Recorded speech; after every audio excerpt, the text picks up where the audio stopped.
E hoje nós vamos ter nossa terceira aula de reunião do departamento online, e é um prazer ter aqui conosco a professora Sofia e o Dr. Rogério.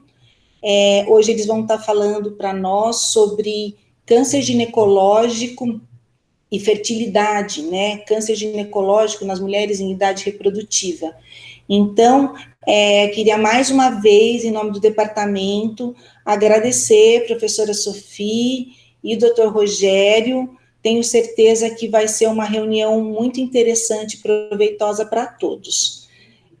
Professora Sofia e Rogério, agora a palavra é de vocês. Obrigada. Já temos quase 30 pessoas na sala, e agradeço também a Márcia e o grupo que está me ajudando a organizar tudo isso, né? Professor Cássio, professora Adriana e professor Brito, para a gente usar essas tecnologias para poder manter nossas atividades aqui no departamento. Professora Sofia, por favor, muito obrigada. Muito obrigada a você, Fernanda. Muito obrigada ao departamento e ao conselho departamental, que eu me lembro na reunião em que foi votado a ideia de voltar às reuniões online, e realmente foi uma excelente ideia liderada pela Fernanda, né? E obrigada, Rogério, porque aqui realmente nós estamos num mundo que, até fazendo uma analogia, ele lembra um pouco a situação atual, né? Nós estamos frente a uma doença que potencialmente mata, e nós queremos, ao mesmo tempo, preservar a vida dos que estão por vir. Então, a ideia de trabalhar o câncer ginecológico, que muda na abordagem inicial, visando a preservar a fertilidade, é exatamente isso, que o medo do câncer não nos paralise em relação a deixar essa mulher capaz de se reproduzir. Nós temos aqui algumas, não vou mostrar estatísticas, só vou mostrar aqui, quando a gente considera o câncer ginecológico, se a gente falar do colo do útero, corpo uterino e ovário, nós temos uma incidência de mais de 1.200.000 casos novos por ano, o que representa uma mortalidade de quase 600.000 mulheres ao ano. Então, embora eles não sejam tão falados quanto o câncer de mama, são cânceres bastante frequentes e que realmente atinge diretamente os órgãos reprodutivos. Então, eu vou iniciar falando do colo do útero e lembrar que, na realidade, as maiores oportunidades de preservar a fertilidade são nas lesões intraepitelial de alto grau e no adenocarcinoma in situ. O HPV foi muito tratado inicialmente como uma tese de iatrogenia, hoje as pessoas já são mais cautelosas, não tratam o HPV, mas apenas as lesões por ele induzir e apenas lesões mais graves, e a vacina há de prevenir essas lesões, mas a gente sabe que demora um certo tempo. No câncer inicial também temos alguma oportunidade para preservar a fertilidade em alguns casos. Então, iniciando pela neoplasia intraepitelial cervical, a NIC2 ou 3, essencialmente a NIC3, que também são chamadas de lesão intraepitelial cervical de alto grau, a primeira conduta para preservar a fertilidade é fazendo a retirada da lesão com excisão da zona de transformação, na maioria dos casos em mulheres jovens, no quais a gente prioriza a alça diatérmica em relação ao bisturi a frio, tentando realmente retirar a lesão que a gente consegue observar. E aqui a gente tem, na peça cirúrgica com margens livres, a gente basicamente não tem dúvida, e é um consenso muito grande em toda a literatura, que o tratamento é conservador e que vai ser feito segmento. Em relação às margens endoscervicais comprometidas, a gente ainda vê uma certa tendência em fazer reexcisões ou sugerir tratamentos mais agressivos. Então, aqui a primeira grande informação que é necessária a gente atualizar é que na neoplasia intraepitelial de alto grau, a preservação da fertilidade é consenso. E que a questão das margens, ela não altera tanto assim a nossa conduta, porque nas margens livres eu posso ter 10% de persistência ou recidiva, e na margem comprometida, 30% de persistência ou recidiva. Então, a conduta em ambos os casos é muito parecida. Eu vou fazer uma citologia em colposcopia em 6 meses. Se eu tiver disponível um teste de HPV que tem um altíssimo valor preditivo negativo, ou seja, essa moça cujo teste HPV é negativo 6 meses depois da excisão da lesão, ela tem uma altíssima probabilidade de estar curada, e eu somente vou fazer a excisão se a lesão for persistente, por citologia, colposcopia e biópsia. Ou seja, eu não tenho uma necessidade de fazer uma nova excisão quando eu tenho uma NIC3, mesmo que as margens estejam comprometidas. Embora a realização da excisão da zona de transformação sob visão colposcópica permita que a gente retire a lesão inteira na maioria dos casos. A situação é um pouquinho diferente no adenocarcinoma in situ, não porque ele evolua de uma forma diferente, na realidade o adenocarcinoma in situ tem cerca de 10% de risco de evoluir para lesão francamente invasiva. O grande problema é que ela é dificilmente rastreável pela citologia. Então, a citologia, nesses casos, com muita frequência, ela é negativa. Nesse caso, a preservação da fertilidade não é consenso. Nas margens livres, é muito mais fácil a gente ficar observando, mas nas margens comprometidas, a gente pode ter uma associação, uma persistência ou recidiva de lesão precursora, mas também de lesão invasiva. Então, nesses casos de adenocarcinoma in situ, na peça cirúrgica da excisão da zona de transformação, há uma preferência por uma reexcisão das margens comprometidas, citologia e colposcopia em 6 meses, e aqui o teste de HPV ele é muito bom. Se ele não é 100% eficaz para o adenocarcinoma invasor, para o adenocarcinoma in situ, o teste de HPV tem um excelente valor preditivo negativo. Reexcisão de lesão persistente, por citologia, colposcopia e biópsia, isso também não tenha dúvida. E agora a gente vai para o carcinoma invasor do colo do útero. O carcinoma invasor do colo do útero são poucas situações práticas na qual a gente pode ser conservadora, essencialmente no 1 a 1, uma lesão com invasão máxima menor que 3 milímetros, 1 a 2, uma invasão máxima de maior ou igual a 3 milímetros, menor que 5 milímetros, e na nova classificação do estadiamento da FIGO, no carcinoma invasivo, com invasão maior ou igual a 5 milímetros e menor que 2 centímetros na sua maior dimensão, tá? Então, quando a gente pensa carcinoma do colo estágio 1 a 1, a gente tem que pensar que podemos ter lesões escamosas, como essa aqui de cima, e lesões glandulares também, que vão sempre deixar o profissional da área de saúde um pouco mais preocupado. Mas, de uma forma geral, no carcinoma escamoso do colo do útero, com uma invasão menor que 3 milímetros, o tratamento conservador já é um consenso.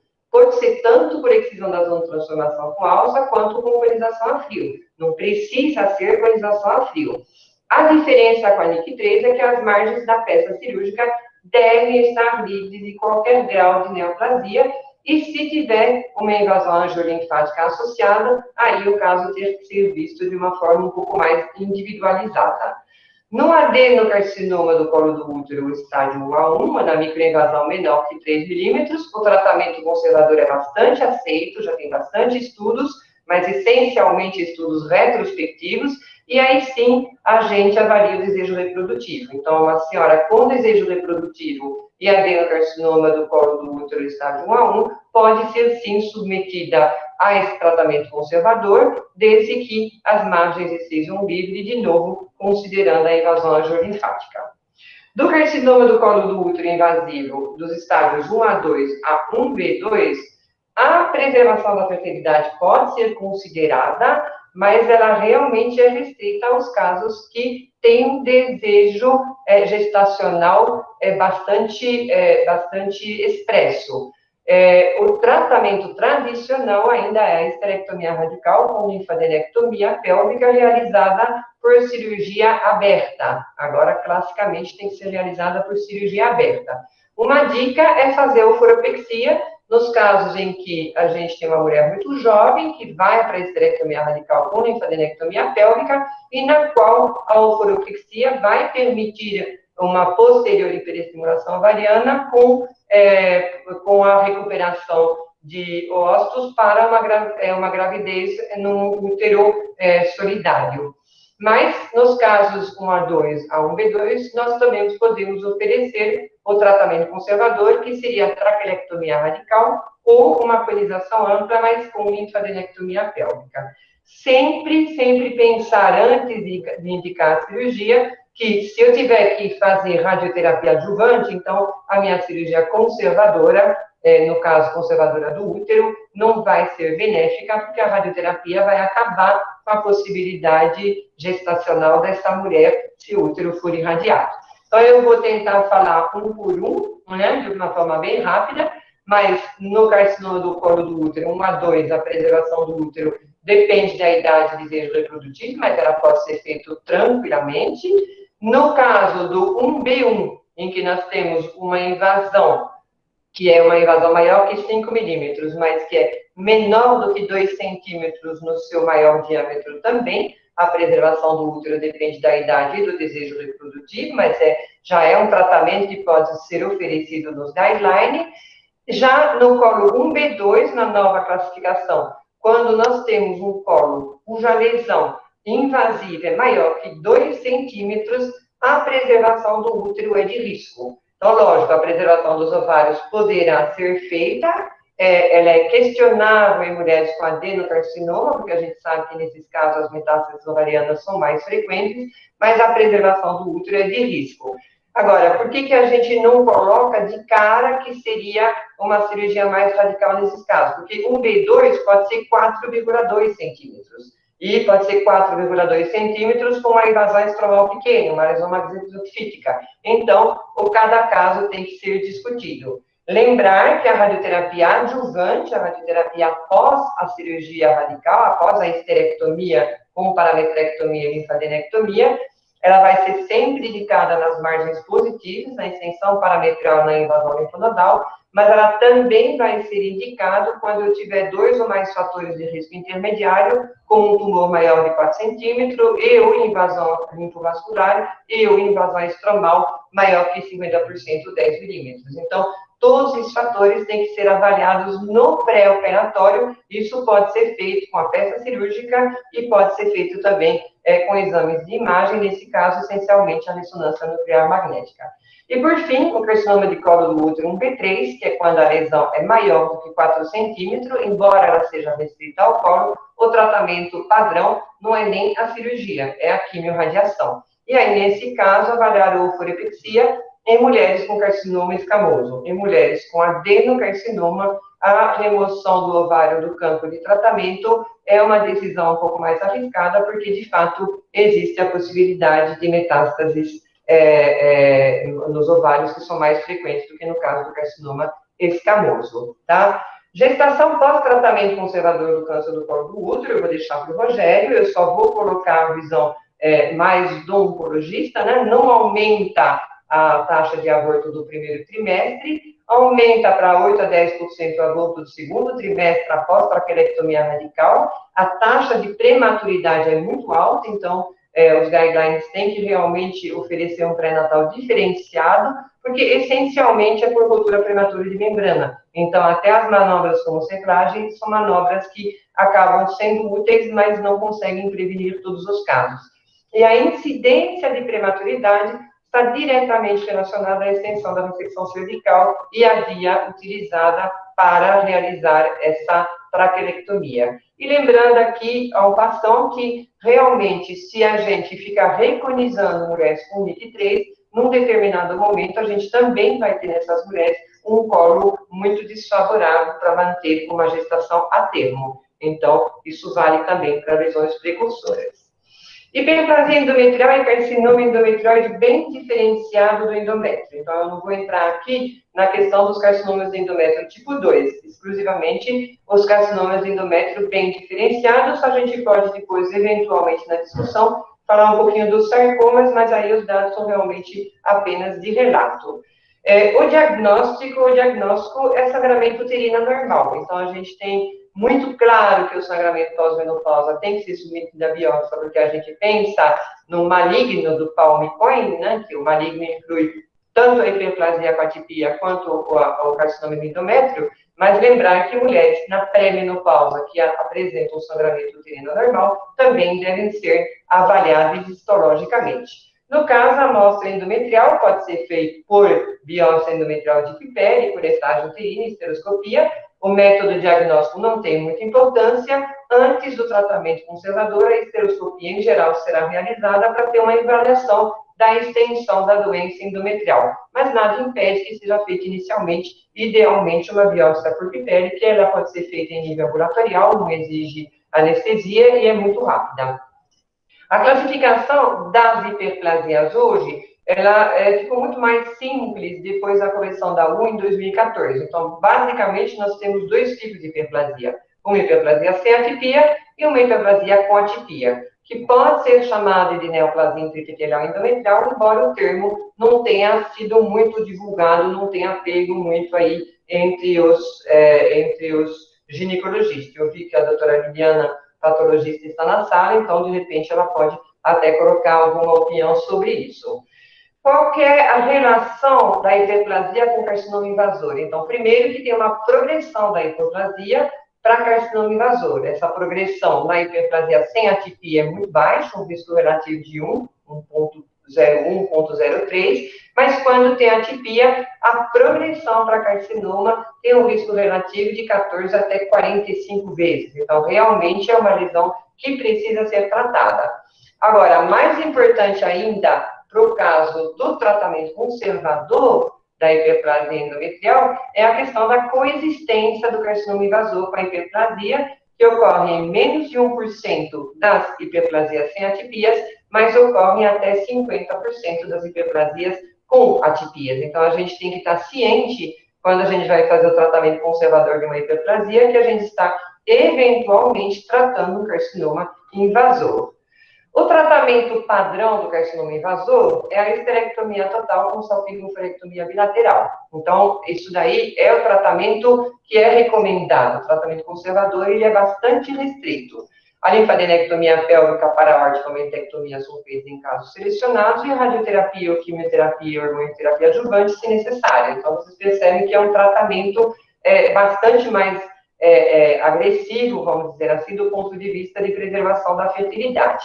Mas pode estar indicada a preservação da fertilidade nos carcinomas endometriais bem diferenciados, estágio 1A, focal, sem invasão miometrial. Então, aí entra novamente a imagem, aqui entra novamente a questão da estereoscopia. E qual é o propósito do tratamento conservador da hiperplasia endometrial com atipia do carcinoma de endométrio? É a reversão desse endométrio para um endométrio normal, para ele ser capaz de gestar. E aqui também eu vou deixar para o Rogério falar um pouquinho dessa controvérsia de como fazer essa gestação, se a gente vai estar usando medicamentos que vão inibir esse endométrio, que a gente precisa retirar esse medicamento para ter uma gestação, e essa gestação tem que ser no endométrio, que a princípio a gente não pode aguardar muito tempo para ele correr o risco de reevoluir para hiperplasia ou carcinoma. São os progestogênios, eu não vou falar muito dos outros métodos terapêuticos, existem alguns modernos, eu deixei aqui embaixo os análogos de GNRH e, eventualmente, a associação da metformina, mas, basicamente, hoje, o que a gente sabe é que são o acetato de hidroxiprogesterona em dose mais alta, que pode ser feito oral ou intramuscular, o acetato de megestrol 160 mg por dia, mas o que é mais usado, sem dúvida, hoje é o sistema intrauterina de levonorgestrel. E aí, esse segmento da paciente que tem essa hiperplasia, esse carcinoma de endométrio bem diferenciado, é que não é consensual. Então, há uma ideia de repetir biópsia endometrial a cada 3 meses, há uma ideia de refazer a estereoscopia, a dúvida se faz a hiperestimulação ovariana, se prepara o embrião e se retira o dispositivo intrauterino na hora de colocar o embrião, se retira o dispositivo intrauterino e deixa uma gravidez espontânea. Então, tudo isso é muito complexo, lembrando que essas mulheres são mulheres, em geral, um pouco mais velhas, que estão aí chegando em torno dos 40 anos. Mas estava conversando com o Rogério antes dessa hora, e realmente eu já tinha visto isso em reuniões de reprodução. A faixa etária para contraindicar hoje uma reprodução assistida quase que não existe. Então, engravida, na verdade, quem tem condição e quem quer. Ele vai falar um pouco mais sobre isso depois. Os resultados não são extremamente promissores. Então, regressão, recidiva e nascidos vivos pós-tratamento conservador de hiperplasia com atipia e carcinoma bem diferenciado de endométrio. Tem 2 meta-análises, mas a melhor é de 2012, a de 2019 não acrescentou muita coisa. E aí, nessa de 2012, o que a gente observa? Em 408 mulheres com carcinoma de endométrio, regressão de 76%, recidivo de 40% e nascidos vivos de apenas 28%. Hiperplasia aquatipia, 151 mulheres, regressão 86%, recidiva 26%, nascidos vivos 26%. Então, isso está ligado também às questões gestacionais desse endométrio que foi bastante manipulado. Riscos do tratamento conservador em mulheres com carcinoma de endométrio, a gente não pode esquecer que a gente está fazendo estadiamento inadequado, a gente está fazendo tratamento inadequado, a gente pode ter carcinoma de ovário sincrônico, aqui vocês percebem que tem que ter 3,6, 20 mulheres que tiveram carcinoma de ovário no segmento, e a progressão da doença para o estágio mais avançado. Não há um consenso no tratamento, não há um consenso na seleção dos sujeitos e não há um consenso na forma de segmento. Então, talvez seja aqui o item mais difícil, por sorte também mais rápido. E, por fim, a cirurgia conservadora nos tumores ovarianos. Nos tumores ovarianos, eu de propósito mostrei aqui uma lesão absolutamente benigna e uma lesão com características macroscópicas malignas, mas que, no caso, trata-se de um tumor borderline de ovário. Então, o ovário é uma caixa de surpresa. Aqui, nas mulheres encaminhadas ao nosso ambulatório de ovário da oncologia por massa anexial, a gente percebe que mais da metade nem tem indicação cirúrgica. Um terço é benigno e sobra um terço de maligno. Então, a primeira coisa falável na questão das massas anexiais é a discriminação pré-operatória entre benignas e malignas. Tem muitos modelos, a maioria baseados em ultrassom. Os índices de malignidade incluem, às vezes, o CA125. As regras simples são muito usadas, eu gosto muito das regras simples, mas hoje eu tenho um pouco de medo, porque às vezes o ginecologista vê assim, regras simples benignas, ele entende que é benigno, e na realidade é simplesmente um índice de risco. O magnético é disponível online para todo mundo, e em casos especiais a ressonância magnética. Mas é importante saber que nós vamos tratar essencialmente de tumores ovarianos benignos, e esses que são mais comuns nas mulheres de idade reprodutiva.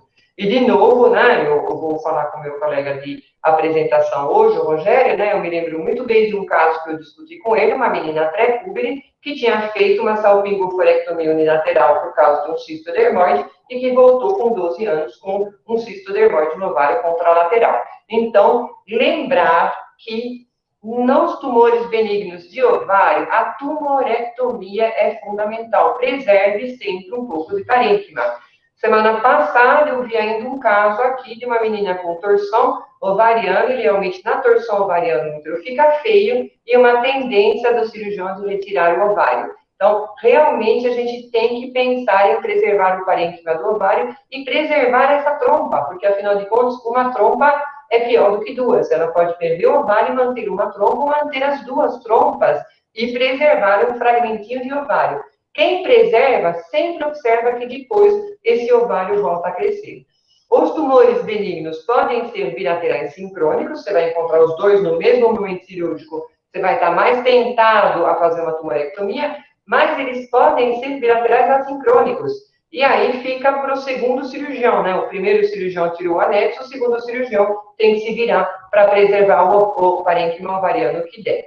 E aqui nos tumores malignos mais comuns do ovário. Nos tumores malignos mais comuns, a gente tem que fazer diagnóstico, estadiamento e tratamento. E aí, a gente sempre vai ter que pensar. O diagnóstico pode ser por congelação, se eu tiver certeza da minha conduta, então a congelação é muito boa para pacientes mais idosos, menopausados, que querem tratar de uma vez só, mas quando a gente fala de mulheres jovens, às vezes o diagnóstico pode ser feito em parafina, para ter mais detalhes desse tumor e poder planejar melhor a conduta, que, no caso, é o estadiamento e o tratamento.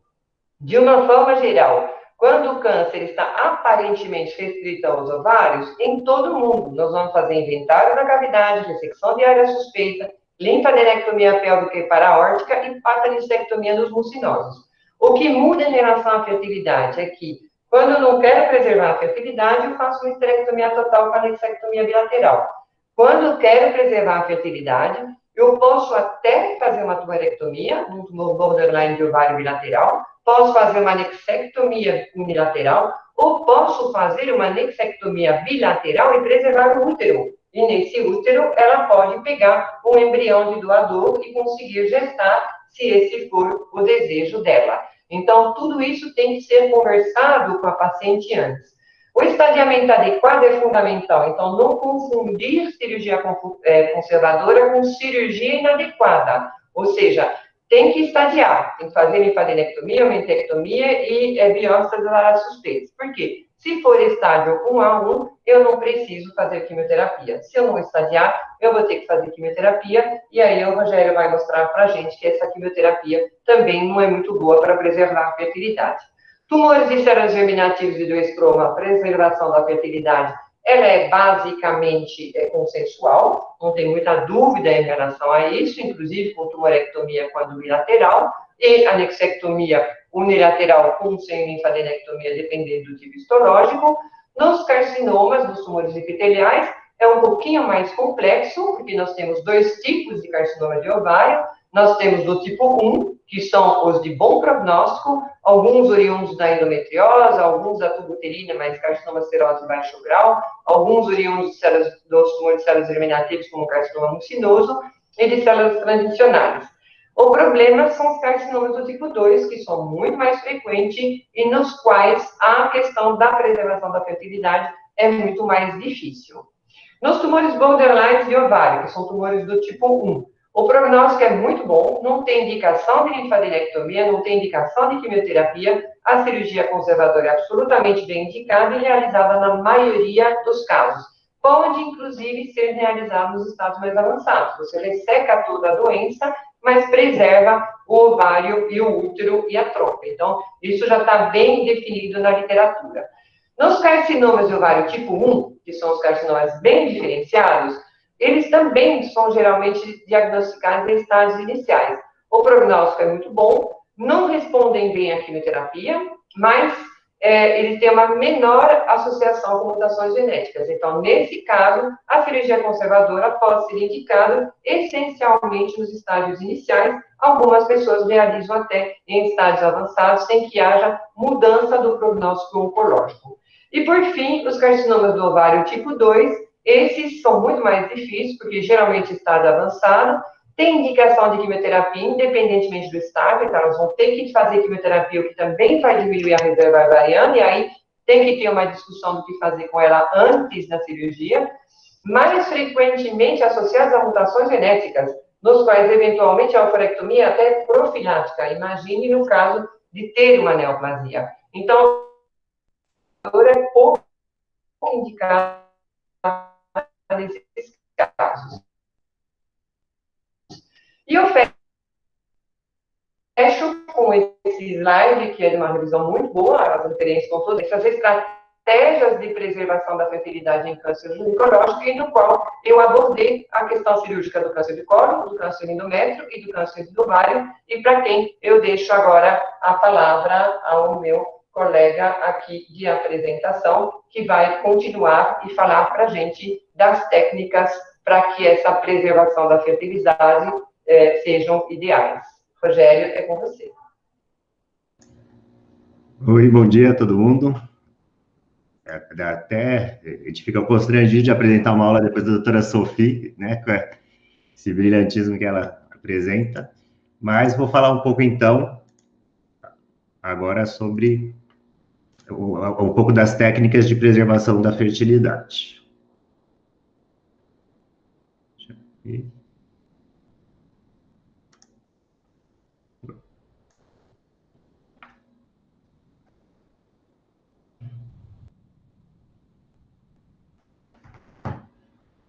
Pronto.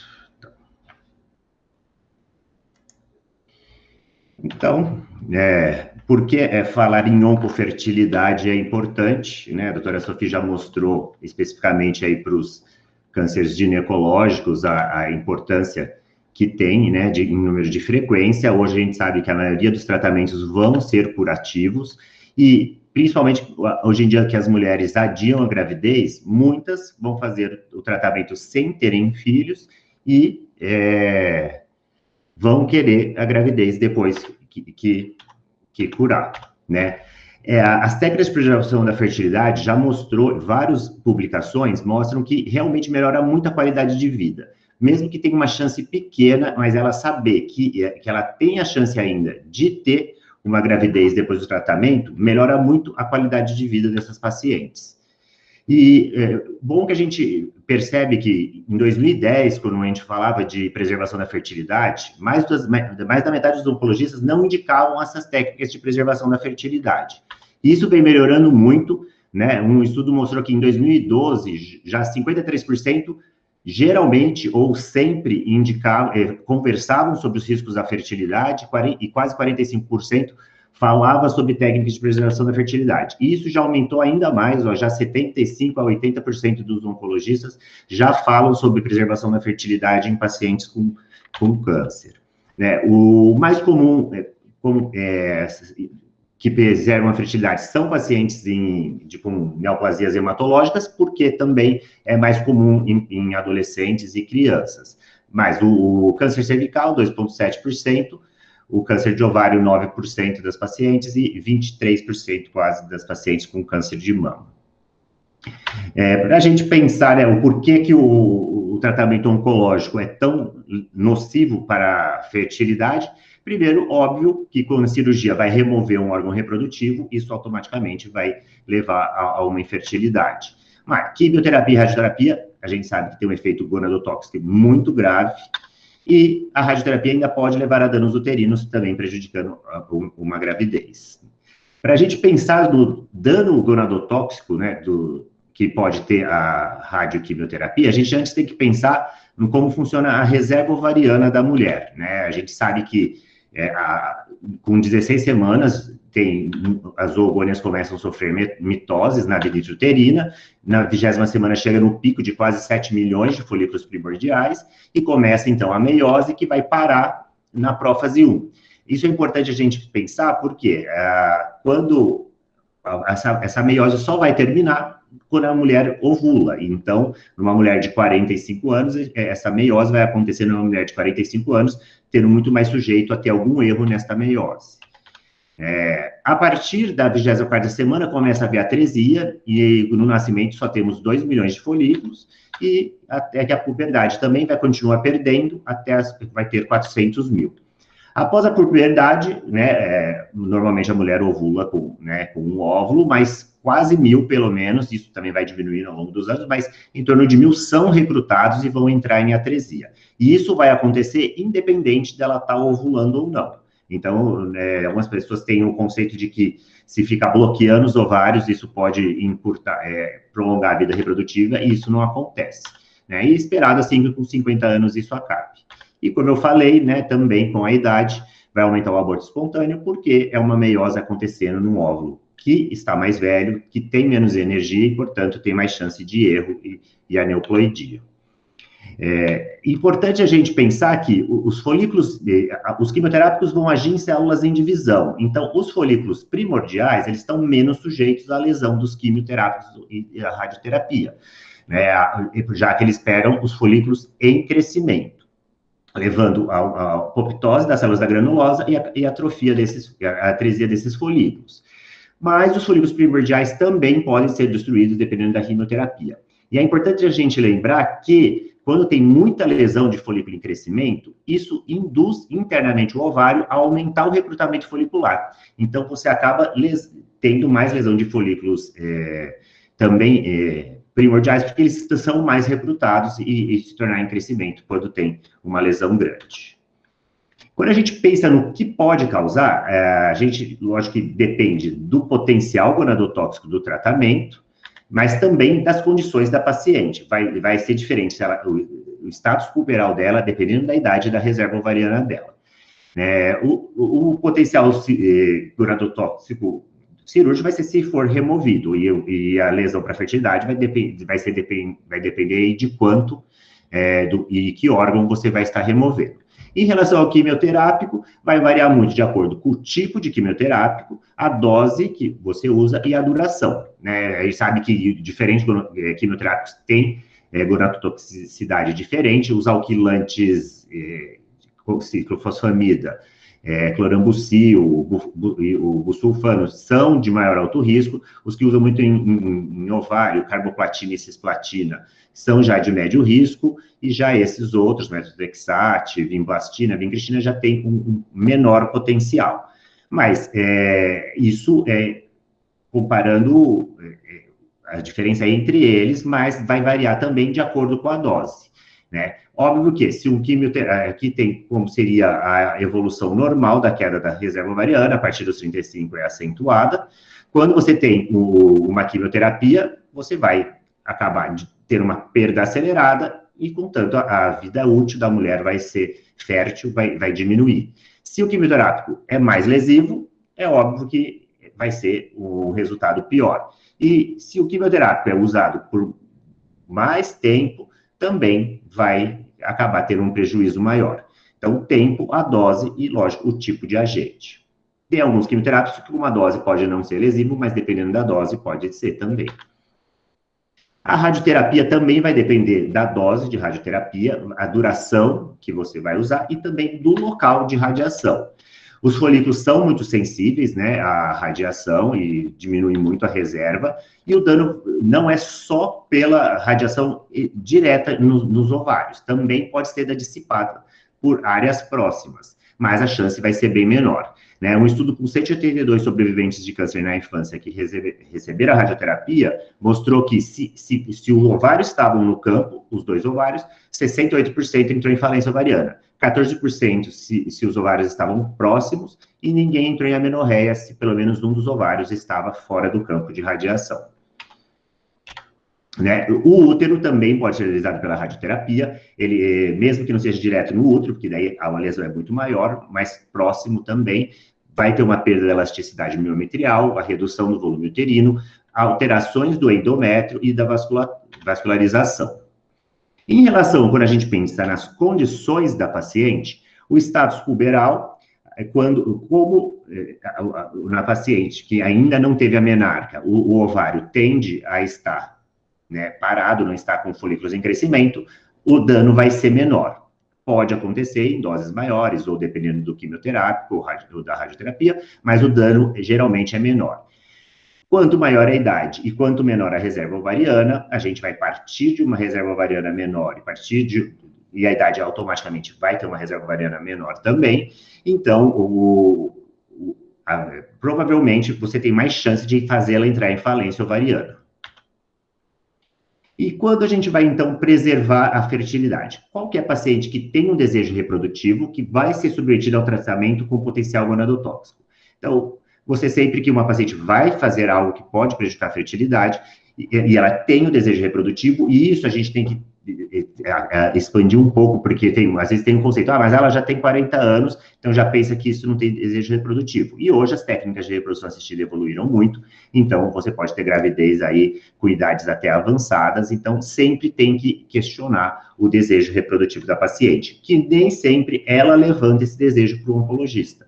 Né? Às vezes ela está tão focada ali no problema da doença, ela tem medo que isso possa prejudicar o tratamento, e ela não aborda o assunto. Então, cabe ao oncologista ou ao clínico aí que estiver seguindo a paciente, o cirurgião, que aborde isso. Existem algumas situações especiais que também pode ser pensado em você preservar a fertilidade, mesmo que o tratamento não vai ser gonadotóxico. Mas o tratamento pode ter que adiar a gravidez dela. Se ela já tem uma baixa reserva, já tem uma idade avançada, você pode também preservar a fertilidade dela antes de fazer o tratamento, então daí faz o tratamento e ela pelo menos tem aí a chance depois de tentar uma gravidez futura.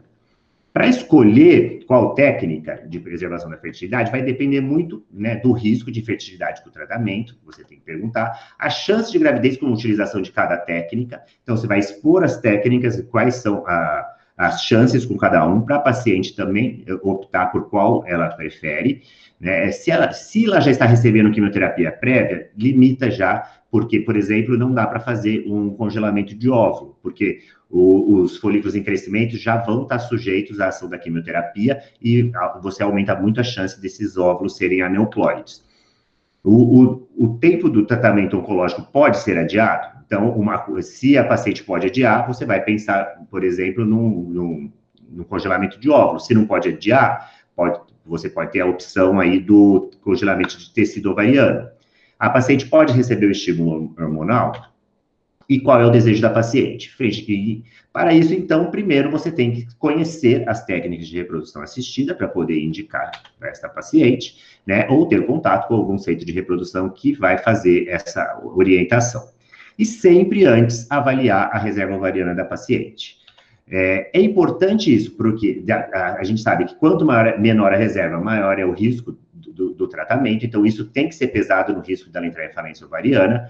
Isso também vai avaliar o benefício possível da técnica de preservação da fertilidade, né? Você fala assim, olha, a gente congelar o seu óvulo, você vai ter uma chance de 20% de gravidez com o seu óvulo, ou se congelar o seu óvulo, a gente vai ter uma chance de 60% de gravidez. Isso pesa também para a paciente pensar se vale a pena ou não adiar o tratamento oncológico para preservar a fertilidade, né? E também é importante para a gente depois avaliar o dano que foi causado pelo tratamento, avaliando a reserva depois também, né? Para avaliar a reserva ovariana, a gente tem a dosagem de estradiol e FSH no início do ciclo. O FSH acima de 10 é indicado de baixa reserva, mas é muito pouco sensível, porque só altera o FSH em situações em que o ovário já está muito prejudicado. O que mais se usa? Tem a inibina B, que normalmente a gente não usa também, mas tem a contagem de folículos antrais e o hormônio antimileriano são os mais fidedignos aí para avaliar a reserva ovariana. A desvantagem do contagem de folículos antrais é que tem que ser no início do ciclo, né? Mas é um exame barato e fácil de ser feito, só contar todos os folículos. E o antimileriano, que pode ser usado em qualquer fase, né? Ele mantém-se estável ao longo do ciclo, então, ambos são muito melhores que o FSH e tem um bom fator preditivo. Só um porém, se for pacientes abaixo de 25 anos, que o AMH ainda está em ascensão, ele não reflete bem a reserva ovariana em pacientes abaixo de 25 anos. A partir dos 25, então, que ele tem, você vê que ele cai progressivamente com a idade. E nessa avaliação, o que diz para a gente essa baixa reserva? Na verdade, o que prediz o antimileriano e a contagem de folículos antrais é como vai responder a resposta ovariana, né? Pacientes que têm um antimileriano muito baixo, contagem de folículos antrais muito baixa, é uma chance mínima que vai responder à estimulação ovariana. Pacientes que têm entre 2 e 7 folículos antrais e até 1 antimileriano é uma baixa reserva, mas tem o risco de uma má resposta. Uma resposta a gente considera menos de 3 folículos, de 3 ócitos maduros coletados, mas é possível realizar a preservação da fertilidade. Entre 1,5 e 2,5 e de antimileriano e 8 e 14 folículos antrais é uma reserva ovariana normal, e quando o antimileriano é muito alto, e a contagem de folículos antrais também, você tem que tomar o risco de hiperestimulação ovariana, então tem que tomar cuidado aí nessa estimulação ovariana. Lembrando que, durante a quimioterapia, a maioria vai entrar em amenorreia. Então, isso tem que ser avisado para ela não achar que ela já vai entrar em falência ovariana, porque ela está na quimioterapia em amenorreia. Por quê? Porque os folículos em crescimento vão ser destruídos pela quimioterapia. Para você avaliar o ovário, você tem que esperar depois 6 meses de radioquimioterapia, e então você reavaliar a reserva ovariana. Uma coisa que é importante, nessa fase, quando você vai reavaliar, se ela ainda tem folículos, né, e tem uma reserva ovariana diminuída, você pode tentar indicar uma técnica de preservação da fertilidade, se ela não for querer a gravidez naquele momento.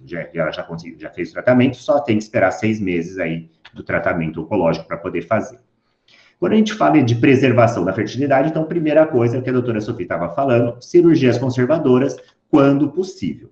Lembrando algumas observações, né? A tuba contralateral ao ovário único também tem função, então, se pode deixar a trompa, melhor deixar a trompa.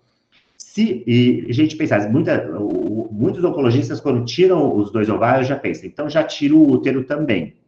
Mas temos que pensar que é possível gravidez com óvulos doados. Isso pode acontecer numa idade até avançada, pode acontecer. O CRM considera até 50 anos, mas não é proibido fazer após 50 anos. Tem gravidez descritas até com 60, 65 anos. Então, fazer ofrectomia bilateral, se puder manter o ovário, vai permitir pelo menos uma gravidez com óvulos doados. Fizer esterectomia, se mantém os ovários, a gente pode ter uma gravidez com útero de substituição. E no caso de câncer de endométrio, né, tem essa opção de tratamento clínico com progestágeno, as indicações, a doutora Sofia já falou na aula. Eu tive um caso de hiperplasia complexa com atipia, que foi, então, orientado para tentar engravidar, mas ela tinha sangramento o tempo inteiro, e então não tinha como a gente tentar fazer um tratamento com ela sangrando desse jeito.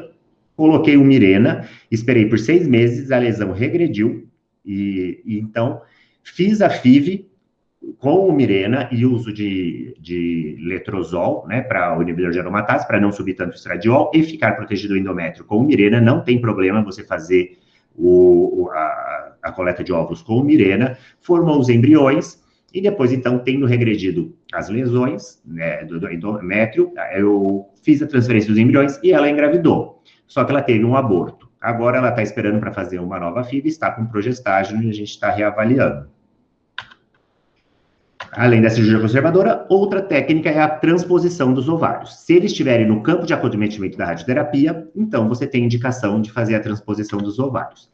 Pode ser feito só uma oforopexia, né, lateral, no caso, que pode ser na artéria umbilical obliterada, na região do redondo, ou no ligamento do pectíneo, ou você pode colocar na parede medial, na parede do útero, ou no útero sacro. Tudo vai depender de qual vai ser o campo de radiação.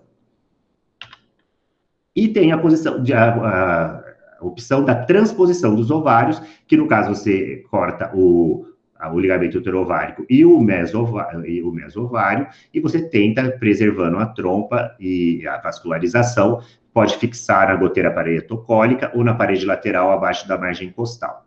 Eles orientam para colocar sempre um clipe para que na radioterapia saiba onde está realmente a posição dos ovários. O ideal é ficar pelo menos 4 centímetros da área irradiada. O resultado disso, né, para câncer de colo, tem várias publicações que mostraram, né, que fazendo radioterapia com a transposição dos ovários, tiveram uma boa taxa de preservação da função ovariana. Com bracterapia até chegou a 90%. Quando se faz junto daí a quimioterapia, óbvio que vai ter uma lesão maior, né, do ovário, e então a preservação da função ovariana fica prejudicada. E como são os resultados, né? Existem casos, inclusive, de descrições de gravidez espontânea, quando você preserva bem a tuba, então tem esses relatos de pacientes que engravidaram com o ovário, mesmo fora do lugar. Existe a possibilidade de você fazer uma cirurgia para recolocar o ovário no lugar, tem que tomar muito cuidado se isso não vai prejudicar a vascularização do ovário, mas existem já relatos de terem colocados com gravidez espontânea também, ou então com possibilidade de fazer uma fertilização in vitro. E é possível também fazer uma fertilização in vitro com a punção abdominal desses folículos, dependendo da posição onde tiver o ovário. Não é usual, o ultrassom abdominal não vê tão bem, né, os folículos como a gente consegue ver na coleta de óvulos por via transvaginal, mas é possível, existe esses 2 casos descritos de gravidez com FIV com punção abdominal. Tem até um caso também diferente, que na Índia, que uma mulher de 31 anos com adenocarcinoma endometrioide grau 2 submetida à esterectomia radical, fez a transposição do ovário para a parede abdominal anterior e radioterapia, e depois só que eles colocaram num lugar diferente, eles colocaram, aqui tá vendo aqui é o umbigo, eles colocaram atrás da parede abdominal, na anterior. Então, eles fizeram uma FIV com captação percutânea dos oócitos, conseguiram 5 óvulos, um blastocisto, e então transferiu para um útero de substituição e teve uma gravidez.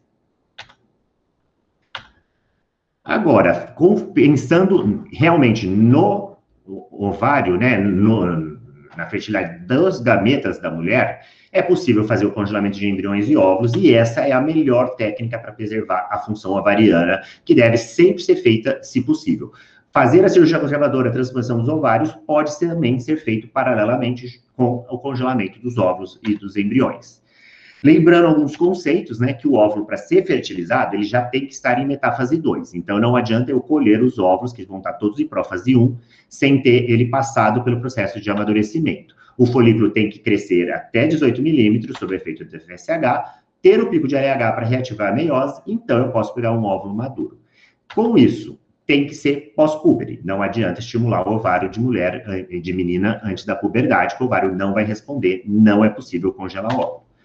Precisa de, no mínimo, cerca de 15 dias, pode ter uma resposta maior, mas a gente começa no segundo, terceiro dia e pelo menos vai aí de 10 a 12 dias de estímulo. E mais 2 dias depois do pico de LH.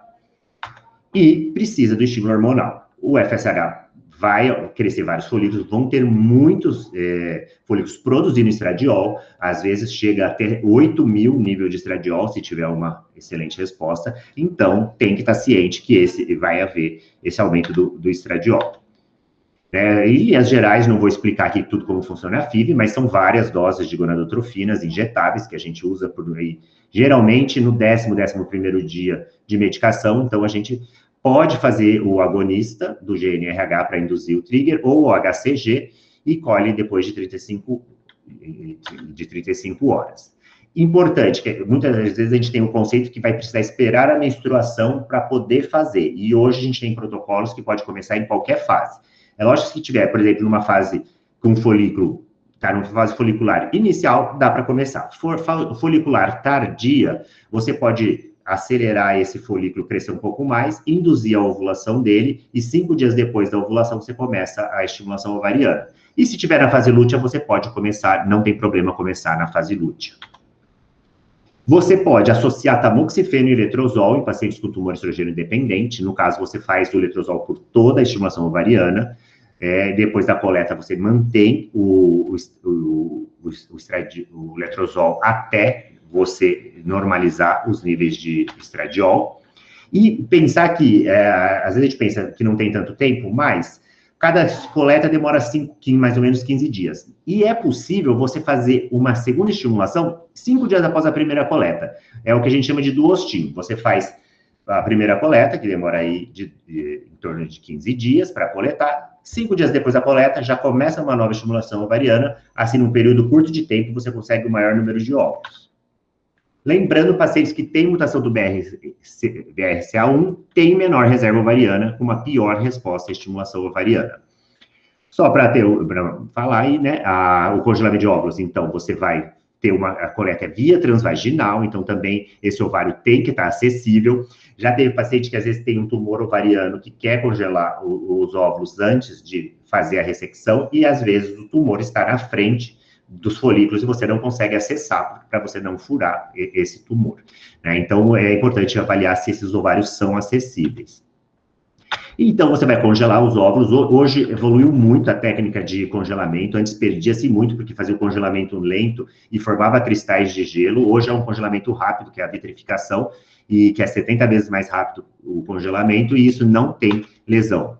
Aqui já em 2010 já tinha taxas excelentes de sobrevivência, hoje em torno de 90% ainda é a taxa de sobrevivência dos óvulos congelados. Dos embriões praticamente não se perde, os óvulos são mais sensíveis do que os embriões. A taxa de fertilização é alta, semelhante hoje em dia aos óvulos frescos.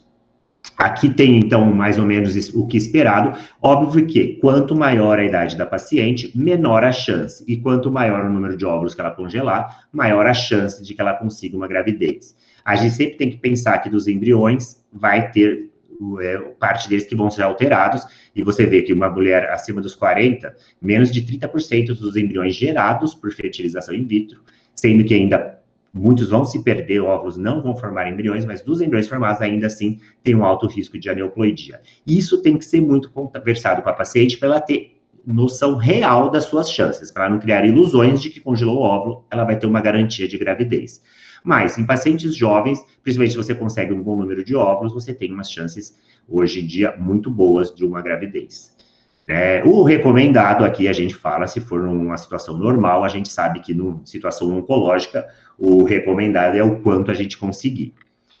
Uma coisa que é importante é a gente, porque pacientes que estão nesta fase, por exemplo, às vezes a gente pensa, por que vai congelar? A chance é muito pequena. Isso é uma coisa que tem que ser discutido, né? A gente teve um caso de uma paciente de 46 anos que quis congelar óvulos, ela conseguiu congelar 5 óvulos, aos 50 anos ela descongelou, formou 3 embriões e ela teve uma gravidez normal, que já nasceu o bebê, nasceu tudo sem intercorrências. Lógico que isso é um caso, a gente até publicou, porque é um caso de exceção, não é comum acontecer isso. A paciente tem que estar ciente dos riscos, porque também o tratamento, ele é desgastante. Em termos, né, de pacientes oncológicas, você tem que pesar o custo-benefício, isso tem que ser muito levado em conta, as chances que ela vai ter com isso. Por isso, a importância da reserva ovariana e a idade, para a gente decidir o que fazer. Discute muito por que congelar óvulos ou embriões. Antigamente, a gente congelava os embriões porque tinha maior chance de sucesso. Isso daqui hoje já não tem muito, não. Hoje, a maioria dos centros, os óvulos têm praticamente a mesma chance do que os embriões. Então, não tem muito sentido você congelar embrião. Primeiro, porque ela tem que estar com o parceiro. E mesmo que ela esteja com o parceiro, não garante que no futuro ela vai estar com o parceiro. Os embriões vão pertencer ao casal, ela não vai poder usar. Temos casos de pacientes que congelaram embriões na época, porque o congelamento de óvulo na época não era muito bom, né, que avançou muito nos últimos tempos, e hoje ela entrou em falência ovariana e não pode usar os embriões porque ela separou do marido e o marido não autoriza. Além disso, os óvulos, se um dia ela não quiser usar, né, ela não entrar em falência ovariana, tiver filhos, desistir, ela pode descartar esses óvulos, pode-se descartar embriões também depois de 3 anos, mas existem já aí mais dilemas éticos e morais que a paciente pode ter para descartar o embrião depois. Então, sempre damos prioridade de congelar óvulos, a não ser situações de exceção. Uma coisa importante é que agora em junho saiu que o STF, uma resolução de que o plano de saúde tem que custear o congelamento de óvulos.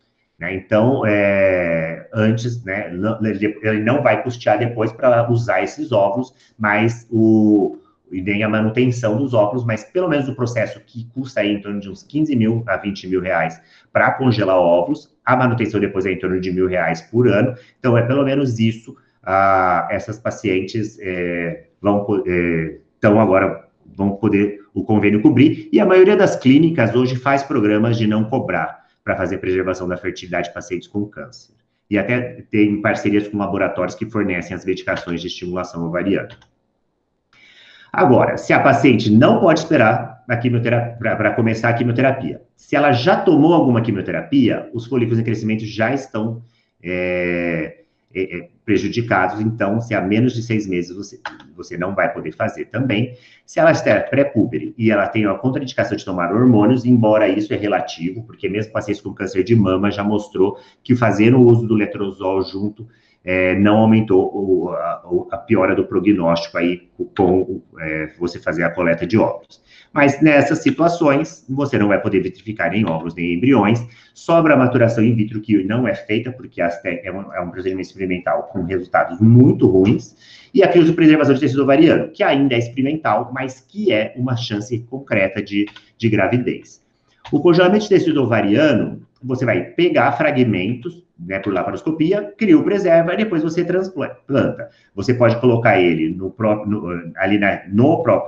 ovário, no leito peritoneal, se não tiver o ovário, ou ali no ligamento infundíbulo pélvico, ou pode ser ectópico, você colocar no subcutâneo do braço ou do abdômen, e pode até ser o heterólogo xenotransplante, que é você implantar em animais, para depois você faz estimulação ovariana e tentar pegar os óvulos depois. O que também não é feito, mas eu vou falar depois, né? Você faz por laparoscopia, você tira a córtex do ovário. Quanto de ovário você vai tirar vai depender muito do quanto você vai achar que esse ovário vai resistir. Se existe uma chance desse ovário manter a função ovariana, você vai preservar mais. O que a gente aconselha? Você mexer em um ovário só e deixar o outro ovário intacto, porque pode ser que ela não fique em amenorreia depois. Então, você pelo menos permanece um ovário sem lesão. Se vai ser algo, por exemplo, transplante de medula, que vai ter que fazer doses muito altas e a chance de falência ovariana é muito, muito alta, é possível você fazer uma ovarectomia. Muita gente tira metade de um dos ovários, ou então você pode tirar vários fragmentos. Quanto mais fragmentos você tiver, mais depois você pode fazer implantes no futuro.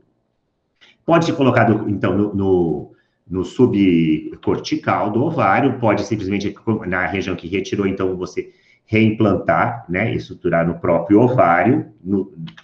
Você pode também fazer aqui, né, próximo ao ovário, numa janela peritoneal que você cria, tá certo? Você coloca aqui os fragmentos e fecha, então, esses fragmentos. E o que é bom disso é que 93% recupera a função ovariana. Então, apesar de ser experimental, ele é uma técnica com chances concretas de sucesso. Em média, de 4 a 5 meses para começar a voltar a ter os ciclos. O ovário tem uma função normal, geralmente por 3 anos, a gente tem que pensar que fragmentar o ovário aumenta o risco de ele recrutar muito rápido os folículos, então a vida útil não é tão alta. A maioria engravida em menos de 1 ano, mas tem casos de gravidez tardias até 85 meses com o filho, depois que fez o transplante. E é possível fazer vários reimplantes. Você pode pôr 6 a 8 fragmentos, quando esses fragmentos pararam de funcionar, você colocar de novo. E existe hoje em dia até alguns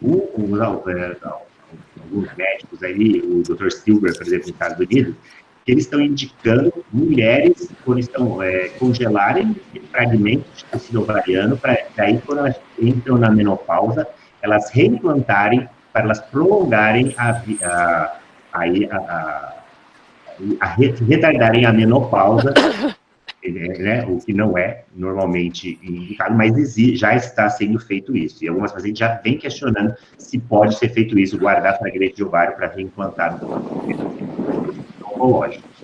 Já tem mais de 80 bebês nascidos vivos, né, nessa última publicação de 2017, que foi um levantamento, mas depois disso ainda tem outros descritos na literatura, mas tudo como relato de caso. Nessa revisão, eles consideraram a taxa de entre 23% a 37% de gravidezes. Eu vi uma outra de 2018, de um centro americano, que eles consideraram que 77% das gravidezes de pacientes que quiseram engravidar, fazendo um transplante de tecido ovariano, conseguiram, mas o caso dele era uma casuística de 13 casos. Mas a gente vê que existe essa chance de fazer. O transplante ectópico pode ser no subcutâneo, né, do braço ou do abdômen. É mais fácil, né, de colocar, você não precisa fazer uma cirurgia laparoscópica. Você pode fazer, mesmo que você faça a radioterapia, não prejudica, né, se você colocar, por exemplo, no braço.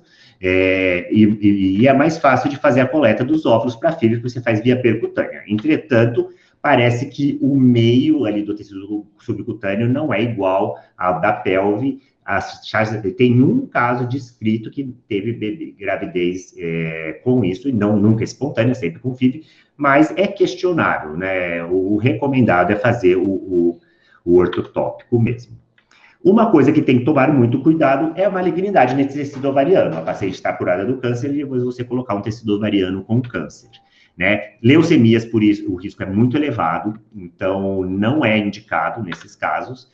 No câncer de mama e no adenocarcinoma de colo uterino, é um risco médio, entre 0,2% e 11%, mas isso é uma coisa que tem que ser conversado com a paciente, né? E se você acha que tem muito risco, poderia fazer o xenotransplante, que é totalmente experimental, não tem nenhum resultado, e além disso, pode ter um risco de contaminação por outros vírus, né, que possa ter aí no tecido animal, né? A gente espera que no futuro tenha melhores técnicas de detecção de doença residual mínima, principalmente em leucemias e outras doenças, para poder, então, ter mais segurança em você utilizar o reimplante de tecido ovariano. E, por último, o bloqueio ovariano, isso pode ser feito para todas as pacientes como um método alternativo, né? O fato de o agonista vai bloquear os ovários, você vai ter uma supressão, né? Menos recrutamento folicular, menos perfusão ovariana, e você também ativa alguns receptores que inibem a apoptose. Isso você tem que fazer pelo menos 10 dias antes, até para bloquear o ovário, né? E tem um estudo que ficou muito animador aí em 2014, que mostrou que um bom resultado, mas vale sempre fazer, mas como um método alternativo. Não considerar que, vou fazer o agonista, então não preciso fazer as técnicas de preservação da fertilidade. Agora, se não foi possível preservar a função gonadal, né, tem a opção de doação de óvulos, e doação de óvulos, como eu falei, até idades avançadas você pode fazer. Tem muito estudo em célula-tronco, tentando fazer gametas a partir de células-troncos, mas como as pesquisas são muito difíceis de você fazer por os comitês de ética, avança ainda muito lentamente. Lembrando, como eu falei anteriormente, que não preservou a fertilidade, mas ela ainda mantém uma função gonadal, às vezes essa função gonadal não vai demorar muito para aguentar, então você pode fazer a preservação da fertilidade depois do câncer, desde que tenha passado 6 meses da da quimioterapia. Lembrando também, no caso de esterectomia, tem a opção de substituição, existe a técnica de transplante de útero, que já tem vários casos de gravidez descrito. Você tira o útero, pode ser de cadáver, ou pode ser o útero de uma paciente que doe o útero, e a chance de rejeição é muito pequena, tem que ser feito corticoide, geralmente só corticoide funciona, às vezes outro é imunomodulador, mas existe resultado, são cirurgias muito longas, 7 horas para tirar o útero, mais ou menos 4 a 5 horas para reimplantar o útero, e geralmente é feito em países em que não é permitido a útero de substituição. No Brasil é permitido, desde que não tenha fins lucrativos e que seja feito com parentes de até 4º grau. Né? Tem que ser uma parente para poder fazer. No caso de não ser parente, é possível, mas tem que pedir uma autorização do Conselho Federal de Medicina. Eu já fiz em pacientes que a amiga foi né, de casal homoafetivo, masculino, que a amiga foi útero de substituição, e o Conselho Federal de Medicina aprovou que ela fosse. Mas tem que entrar com pedido para poder fazer. Né? Na doação de óvulos, as doadoras têm que ter abaixo de 35 e tem que ser anônimo. E a gravidez após o câncer. É seguro engravidar depois do câncer? O câncer por si só, e mesmo a quimioterapia, não tem riscos obstétricos, aparentemente, né? Somente se tiver uma nefrotoxicidade, existe algumas quimioterapias que são cardiotóxicos e pode ter cardiopatia na gestação, e depende, agora, quando tem lesões uterinas, né, e cirurgias de colo, que a gente fala mais para frente, isso pode ser prejudicial. Né? Risco de aneuploidia, que é uma preocupação, se espera-se mais de 6 meses, acredita-se que tanto rádio quanto químio não tem mais risco, porque se a gente pensar o folículo do primordial, demora quase 6 meses para ele chegar ao folículo ovulatório. Risco de recidiva, o ideal é esperar pelo menos 2 anos, porque é o período de maior risco de recidiva, para não ter uma recidiva na gravidez. Parece que a gravidez não aumenta esse risco, a maioria dos estudos pelo menos diz isso. Né? Pacientes que foram sobreviventes de câncer de mama e colo tiveram mais partos prematuros pós-rádio, quando fizeram tratamento com rádio, quimioterapia, se elas conceberam com menos de 1 ano. Esperar menos de 1 ano, e comparado com quem espera mais que 2 anos, as que esperam mais têm menos risco de parto prematuro.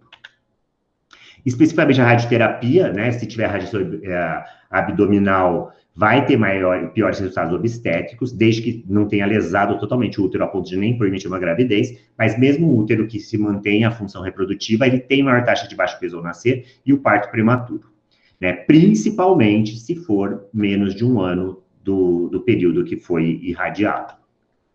Na cirurgia do colo, tem uns dados semelhantes, é um outro estudo que eu apresentei aqui, né? A doutora Sofia apresentou um outro que é semelhante, aqui foi 6% de aborto de segundo trimestre, aborto de primeiro trimestre não tem, né? Maior risco, quem fez cirurgia do colo, mais prematuridade, aqui foi 51%, no da doutora Sofia foi 29%. Né, de prematuridade, porque aqui, na verdade, 51% de termo, porque ele considera tirando os abortos também. Mas se você pensar, só 28% e foi entre 28 e 36 semanas, semelhante aos dados que a doutora Sofia apresentou, e 5% só que foi antes de 28 semanas. E a paciente tem que estar ciente disso, cerclagem às vezes é necessário. Importante lembrar que é um direito da paciente a procriação. O ser humano tem o direito de procriação e a gente tem que garantir. Hoje em dia, você não oferecer uma preservação da fertilidade, considerando a alta taxa de cura que temos nos tratamentos, ela pode vir a querer uma gravidez no futuro e isso vai gerar uma frustração muito grande. Tem pacientes que falam que se sentiram mais frustradas de saber que vão ficar inférteis até do que tinham câncer. Então, isso é essencial, ter essa discussão antes do tratamento e todas as possibilidades também para não dar chances irreais para a paciente.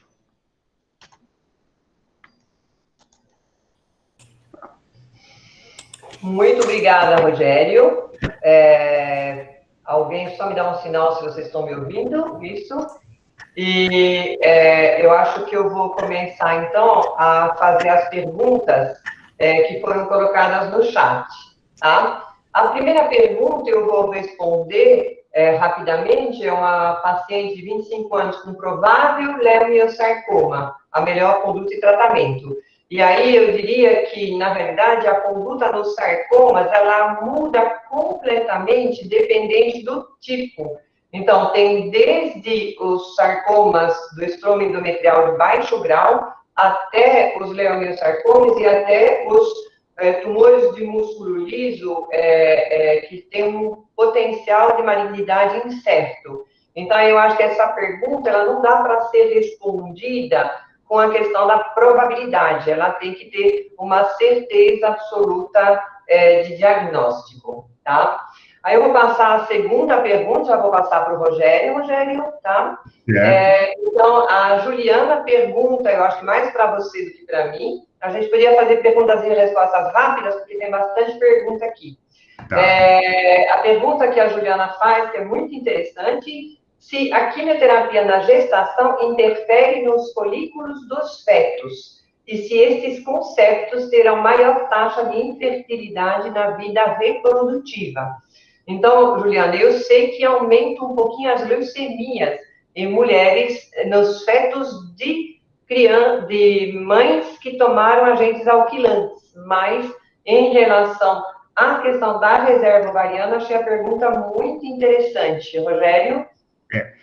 Na verdade, eu não sei bem isso, mas depende. Se for um quimioterápico que passa numa quantidade razoável para o feto, considerando que o feto ele está, né, com muitas mitoses, a reserva ovariana está se formando na vida intrauterina, eu acredito que vai ter realmente um prejuízo muito grande da reserva ovariana do feto. Agora, eu nunca li estudo sobre isso, né? Vou até olhar mesmo, porque eu nunca tinha pensado nisso. Mas acredito que sim, acredito que deve prejudicar, porque é um período que os folículos estão todos em crescimento, né? Principalmente se for nas primeiras 20 semanas. Depois os folículos ficam dormentes, né? Entrando em atresia. Então, eu acredito que se for nas primeiras 20 semanas, tem uma lesão maior para o ovário da paciente, da menina, no caso, se ela for na vida uterina. Depois de 20 semanas, os ovários teria menos chance de lesão, como tem na paciente pré-púbere. Né? Tá. Além disso, a quimioterapia, eu acho que não passa tanto para a criança, como se fosse ela usando, né? Então, mais um risco pode ter, sim. Eu acho que é uma pergunta, então, Rogério, que a gente vai ter que elucidar realmente, né? Sim. Eu acho que a Juliana foi muito interessante, eu salvei as perguntas aqui no arquivo de PowerPoint, eu acho que depois a gente poderia até pensar em fazer essas avaliações retrospectivas, porque com certeza eu já indiquei muitas vezes quimioterapia em grávidas com câncer e eu não avisei as mães que os fetos poderiam ter uma diminuição da reserva ovariana. Então, acho que seria uma coisa, assim, a ser vista se existem evidências, porque é uma resposta muito séria para se dar, né? A gente fala do risco materno e a gente fala que para o feto, na realidade, tem retardo do crescimento intrauterino, mas a gente não fala das gônadas, né? E como você falou, como reprodução é um direito de todos, será que uma criança não pode posteriormente acabar querendo questionar uma conduta que foi feita quando ela estava intraútero, né? Sim, então, é um cuidado a mais para a gente tomar. Eu vou passar para as outras perguntas, Rogério, e a gente responder bastante objetivamente, porque elas são bastante interessantes. Então, o Cabelo pergunta, a indução da ovulação em pacientes já tratados de câncer de ovário com preservação de um ovário é segura? Então, eu vou responder essa primeira parte da pergunta, a segunda vou deixar para você. Rogério, então, essa primeira parte da pergunta, Cabelo, a princípio, no início, acreditava-se que a estimulação da ovulação fosse um fator de risco para câncer de ovário, mas hoje esse paradigma já desapareceu. Então, a princípio, não teria problema de fazer hiperestimulação do ovário até antes da cirurgia para câncer de ovário, quando for unilateral, ou logo depois da cirurgia, nos tumores restritos a apenas o ovário. Sempre com essa questão que o Rogério colocou, da possibilidade de ter células neoplásicas no tecido ovariano. Então, aí, a congelação de óvulos é melhor.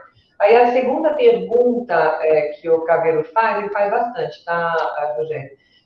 A segunda pergunta que ele faz é em relação à indução de ovulação em mulheres sadias com mutações germinativas associadas a câncer de ovário hereditário, se ela é segura e qual a melhor idade para fazer. Então, eu vou responder parcialmente a primeira parte, enquanto o Rogério pensa, né, que ele vai ter bastante coisa a falar a respeito, e, na realidade, aparentemente, ela é segura e ela é até recomendada, porque mulheres BRCA1 e BRCA2 mutadas, principalmente essas mais conhecidas, elas já têm uma falência ovariana prematura naturalmente mais precoce. Então, são mulheres que têm uma menor reserva ovariana. Agora, em relação à segurança e à melhor idade, Rogério?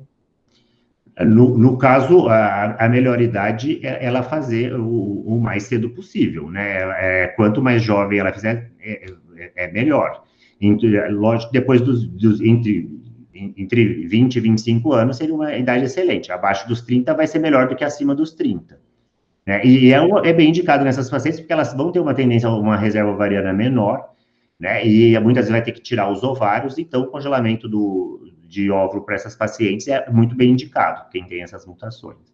É possível também, uma coisa que é possível também, é fazer a pesquisa no embrião do BRCA, para que se no caso de ser menina, não tenha a mutação também na filha, né? Então, quando uma paciente que faz fertilização in vitro, né, com óvulos, e ela tem a mutação do BRCA, pode-se pesquisar a mutação do BRCA no embrião.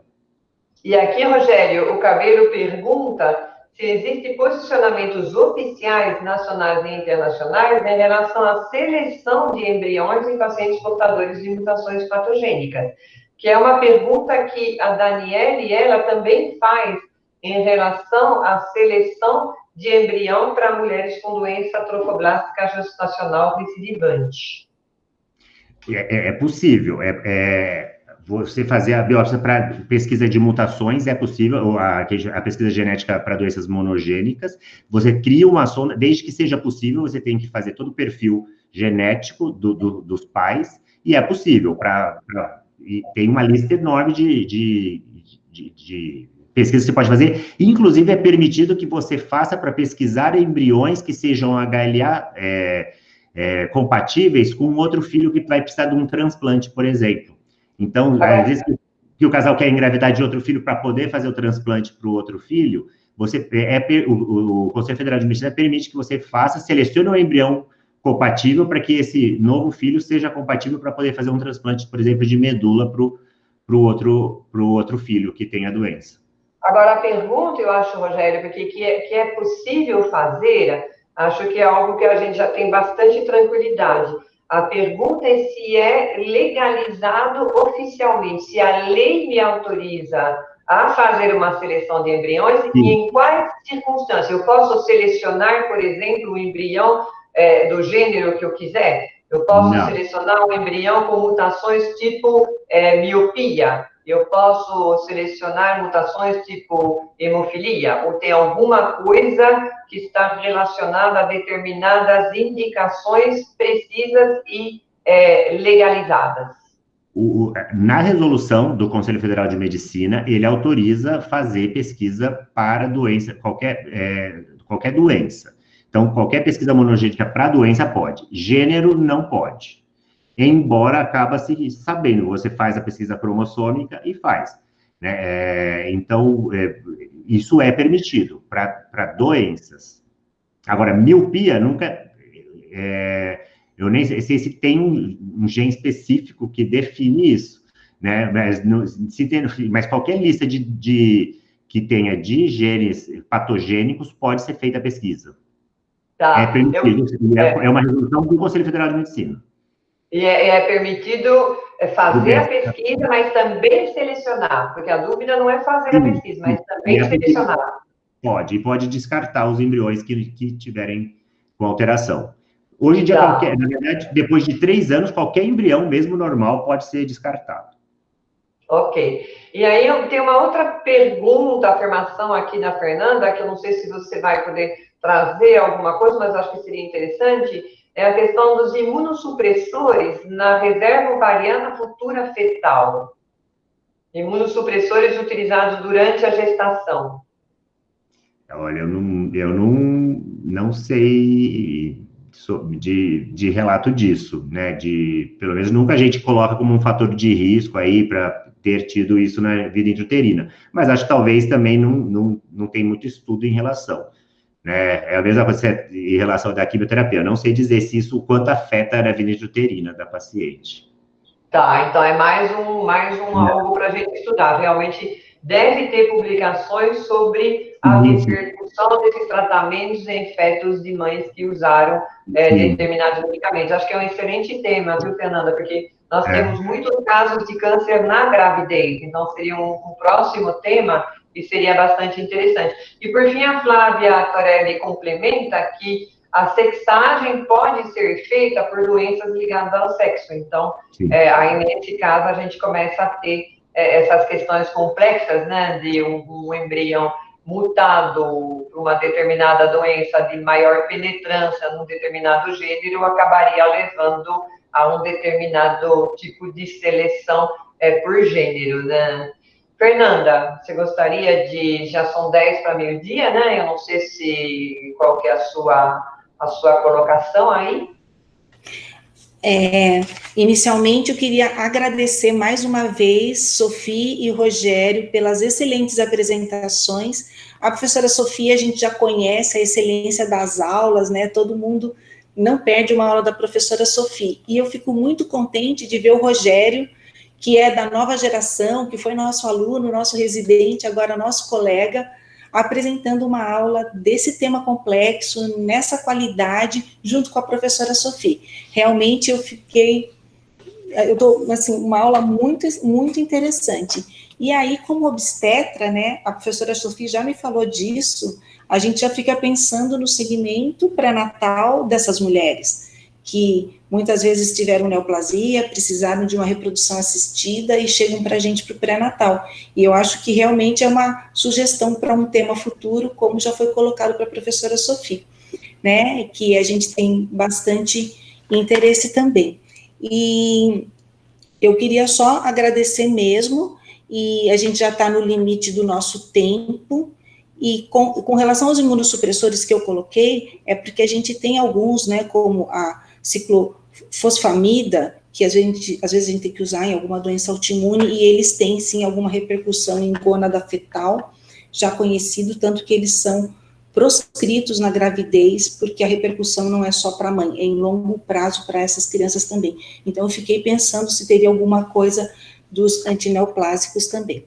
Mas, assim, só agradecer a todos, lembrando que na próxima reunião nós vamos ter aqui o professor Cabelo, que está aqui na sala, e mediado pelo professor Cássio, também com um tema oncológico bastante importante, e agradecer professores de fora, professores de outros departamentos, né? Eu vi a professora Liliana aqui, agradecer a presença de todos e principalmente a professora Sofia e o professor Rogério. Se vocês quiserem encerrar, é com vocês. Então, vou falar, depois o Rogério fala, né, Rogério? Eu queria agradecer, eu tive alguns ex-alunos de pós-graduação, a Renata, o grupo lá de Itaperuna, então é um prazer grande ver que essas reuniões do departamento podem ser assistidas por outros profissionais da área da saúde. Bem na minha frente, sob o nome de Bernardo Correia de Lemos, tem a Cristine, que eu chamo de Cristine Doc Linda, porque ela está fazendo o doutorado com Barramontes, né? E é muito agradável ver que realmente essas reuniões do departamento permitem que a gente expanda o conhecimento para além das fronteiras das nossas salas, né, Fernanda? Então, realmente, parabéns. E agradecer mais uma vez o Rogério, porque quando a Fernanda me pediu se eu gostaria que alguém compartilhasse comigo essa aula, o primeiro nome que me veio à cabeça foi o seu, porque cada vez que eu preciso discutir um caso no qual eu penso, meu Deus, é uma doença benigna e a cirurgia conservadora não foi realizada de início e agora a gente tem um problema sério, eu converso com o Rogério, a família vai conversar com o Rogério e todo mundo fica muito feliz com a assistência que ele dá, pela capacidade que ele tem de concatenar o conhecimento e utilizá-lo de uma forma prática, tá? Então, agora eu vou também fechar meu microfone, agradecer o Cássio, né? O Cássio tem cuidado bastante dessa parte online, então ele tem dado muitas dicas, e agora os selfies da tela, né? Que eu achei que agora ele ultrapassou os limites, porque agora não é mais selfie ao vivo, agora é selfie da tela. Mas ele está bonitão, como sempre, então pode fazer, dessa vez eu vou deixar minha câmera ligada. Beijos a todos e muito obrigada pela participação e muito obrigada pelas conversas do chat. Rogério, é com você. Eu queria agradecer muito o convite, fico muito honrado de participar da reunião do departamento, poder falar um pouco sobre a minha área de atuação. Estar no CAISV, para mim, é uma honra muito grande, né? Gente que fez toda a formação na Unicamp. E uma honra maior ainda dividir uma aula aqui com a doutora Sophie, né? Que é uma pessoa que a gente sempre admira, que em qualquer congresso está todo mundo disputando as aulas da doutora Sophie. Né, fico até constrangido de dar uma aula depois da aula da doutora Sophie. Mas fico feliz, então, agradeço a todos, e qualquer dúvida também podem mandar para mim também, que tiver alguma dúvida, tá certo? E a gente esclarece, tá bom? Gente, então, muito obrigada a todos, e espero vocês aqui quinta que vem, no mesmo bate-horário e bate-canal, para a aula do professor Cabelo, certo? Então, tá bom. Muito obrigada.